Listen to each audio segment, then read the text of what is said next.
last night it was really weird. You know what? I can't recall. I can't recall if it was right when I was falling asleep or if it was just as I woke up in the middle of the night. I honestly can't recall. But the point is it was in that like sleepy state that my eyes were closed, but I was still somewhat awake, right?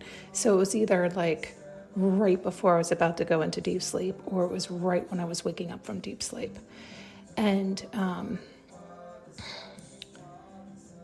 it was very, very similar to how they show me things normally, but it was different. And this time, it was like, it almost, you know what? It was almost like a video game, which is like the other times too, but it was like I was able to move through things. Like it was, how do I explain this? As it was showing me things. So for instance, at one point it looked like I was looking at shelves. And so I would be looking at the one shelf and then it would move up, but it would have me go like see through the shelf. So almost the shelf would almost become like invisible or faint, right? Like, so then I could just see like the outline and see behind it. And then I would move up to the next shelf. Does that make sense? It was like tangible, touchable things, even though it was like I was remote viewing. Were becoming clear in that I could see through them as if like they were a ghost, right? Like the thing was a ghost, like the shelf was a ghost. Do you see what I'm saying? And it was how they were having me move through it and see everything, is that I could see it. But then as I would move up to the next layer or level or wherever I was going, I was like going through things, and I was looking, not only was I going through them and moving through them to the next space, but I was also seeing through them as I was moving through them or up or around. You know what? Sometimes I record these because I have no idea what that message is. And I guess I could look at it the way I normally do, like try to analyze that. Like, what could that mean? That could mean you'll start to see things more clearly now. You'll be able to move through life easier now. You won't have the same blockages, right? Okay, so that could be the message. But sometimes it's also slightly disturbing, yeah? Right? Like, it's kind of wild how this stuff comes through. So I think I also sometimes record these for the fact that, well, if I don't get answers in this lifetime, maybe somebody will hear these at some point and be like, oh, this is what was happening here. Right? Like they can explain the oddity of it all. And I feel like people probably can. I'm just not in connection with those people. Do you know what I mean? It's like I don't even know who to ask or where to look, because there's so many people out there that it's like woo-woo, or it's fake, or it's like I don't need to go down any other rabbit holes. My peace is too important. My mental sanity, for whatever it is, I need to keep it as intact as possible. Do you see what I'm saying? It's like I'm not looking to feed the monster, so to speak. Like, in other words, I need to keep my nervous system calm, is what I'm saying. And so I think this is part of why it's like hard to even like dig or research online, because it's like I want to be cautious of even that. We've talked about that so much. Anyway, I think part of the reason this struck me, I mean, I remembered it and I just didn't think I was going to record or talk about it. Although, again, I guess I could record or talk about it like I had said. I could look at it like I normally do. Like, what was that trying to tell me? That, you know, life will get easier. You'll see more clearly. You'll be able to see. It's like through the illusion, which is kind of funny. in that it looked like it was turning into an illusion, but you'll be able to see through the illusion and you'll be able to move through easily and effortlessly. I was just floating through everything, almost as if I was a ghost as well. Do you see what I'm saying? It was actually very cool. All this said, I think what made me come on and record this, because this kind of thing happens all the time. And I don't always, like I said, I just don't. Who could? You'd be on here 24/7. It's like I already have a limited life. My life has changed so much in the past few years. And I don't know that I would say for the better, to be honest with you. In any case, the reason is I had gotten an email this morning and it said it was from my sister, and I actually got really excited. But then like, you know how you're going through your emails and you just click the one and then you just keep going through them?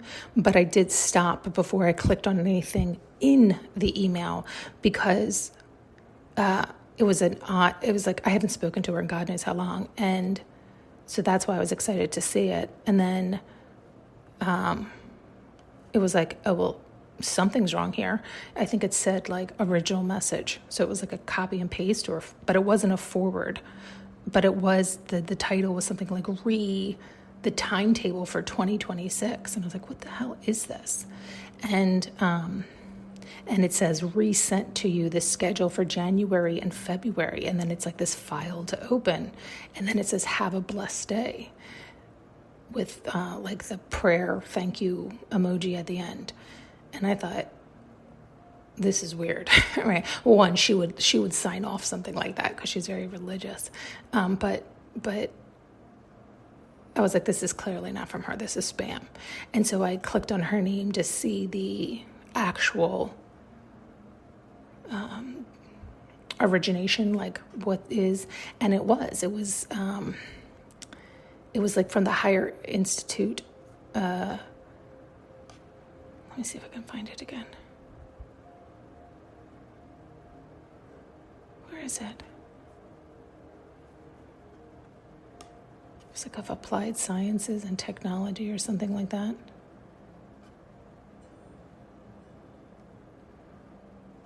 It's like in North Africa. I don't even have to pronounce the city's name. Kairouan, Kairouan. Tunisia. Yeah, I could be pronouncing them wrong. But it was like, what? But I was curious too. I was like, I'm always curious about this stuff. Like, oh, should I be looking into that? I mean, obviously I'm not going to click on the link, right? It's spam and all this stuff. But then I read some disturbing stories about, it's like, I don't need to hear or know this stuff, right? Like, that's all disturbing to me. It's like I always think I may be sometimes getting answers, but it's like I don't need another puzzle piece. Do you know what I mean? Like I said, like run down another rabbit hole or down, it's like, no. Just,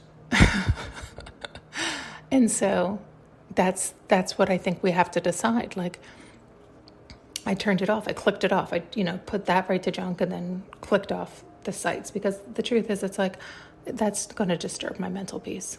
I'm not going to find answers. I'm just going to go down some rabbit hole, singularly. What use is that going to do me? So it goes back to, let's not look at it like that. Although that made me think like, oh,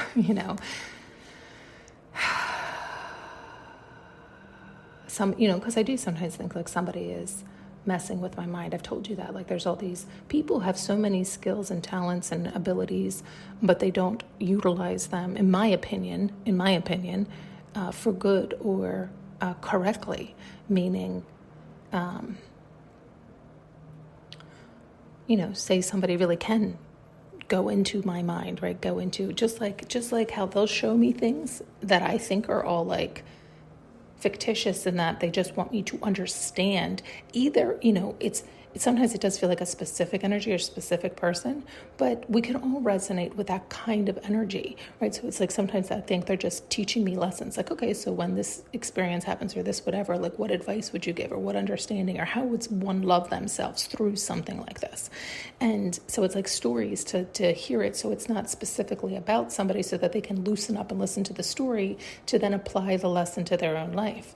And yet the way they sometimes show me things, it is wild. And so it's like, are other people actually going into people's minds and inputting things? And we've heard of this is not like too crazy, but it is, in other words, we know it's out there. We know governments do this. We know all these things. But it is, I guess, sad to me that people would intentionally look to harm or take or get from others against their free will. I mean, yeah.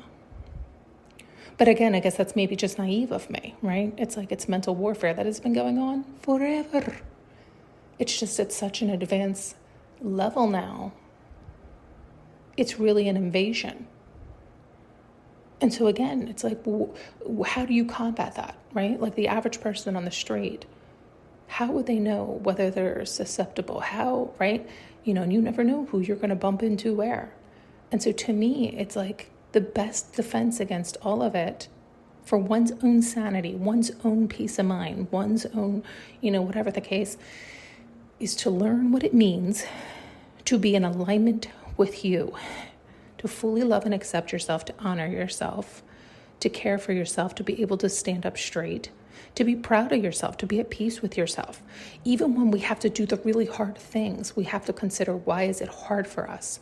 Because we want to be seen as the good person. So we wouldn't walk away from that person, that group, that whatever unit it is, because even though it's not beneficial for us, it's harmful for us, it's not great for our mental health, our nervous system, it's where we feel like we belong, or at least we're getting some form of connection, and we would be seen as good to stay and do this and that, but at your own expense. So then you're not living your life for yourself, you're living your life for them. So you're not consciously choosing, right? Now, don't get me wrong, to a degree, because there's other people who are like, no, I'm well aware of all that, and I'm willing to work through all that and continue to put in that effort because that's where their heart lies, or many things. That's why it's like there's no judgment, there is no right or wrong, but there is choice, and there is right or wrong for you. And I think our free choice, our free will, is taken away all the time, but we're not aware of it. It's happening right under our noses. And so it's like the only way to combat that, and it is something we have to do daily, is to continue to remain, or try to remain, present in the here and now and conscious. And for me, that has required and meant that I've had to do a tremendous amount of internal work and shadow work and seeing things that I didn't want to see very clearly, and to not judge them, because it was also then I was judging them because it was like very scary for me. And, there's many, many, many, many layers for me anyway. For me, it was to unravel and unlock and unknot and to break free of a lot of stuff. But then it is always continuously breaking free, because just as you're up leveling, I don't like to say it like this, but so is your enemy, right? Like so is the dark side, so is whatever. And so it's like, you don't have to worry about that, but you do have to continually worry about you. And are you aligned with you? And are you still in charge of you? Or are you moving from your ego, looking to get outside oneself? And to me, it is complicated. It's not always so easy. Other times it is easy, but for me, there's a lot of times it can get sticky. And so when it's sticky like that, it's like, okay, well, then there's a lot of cleanup to do. There is like cords to cut, strings to, it's like stuff to unstick, to understand, to see clearly. That doesn't mean bad things do not happen. No. No, they still very much do. But at least you are consciously choosing. You're not being puppeted along as much anyway, as much. Because you're stronger in oneself and you're more aligned with oneself, which means you're more aligned with your higher self, and then in turn, unconditional love. But again, there is the duality in this world, but it's for our benefit. It's for us to decide what we do and do not like and what we do and do not want to focus on. But that doesn't mean burying our head in the sand. And there is a difference. And at times it can really feel like a very fine line. And it can confuse us and tangle us up, stick us up at times. And so we have to, slow down and get into the present moment. And again, getting into the present moment may require some of us to do a tremendous amount of back-end work so that we can get in the present moment and remain there more and more. But if we're so unhealed from past things that we didn't even realize we were unhealed from, because it was like, I know I had done so much work on myself and thought I'd healed so many things. I can't tell you how many times. But then I kept being in environments where it was like I was constantly in that loop of like getting re-injured, re-healing, re-injured, re-healing, re-injured, and it's like, what are you doing? You're not really fully healing then. You're not able to fully heal. You're actually not able to. It's like having a scab that you continue to pick. You're just never allowing it to fully heal. It's like you just can't help yourself or something. Or you just can't see your way out, or who knows what. It's just so automatic, or it's so habitual. Like, who knows? It's like a nervous tick almost. And anyway. Yeah. Okay. Thanks so much for tuning in and listening. You can now purchase an audio journey with me using the link below.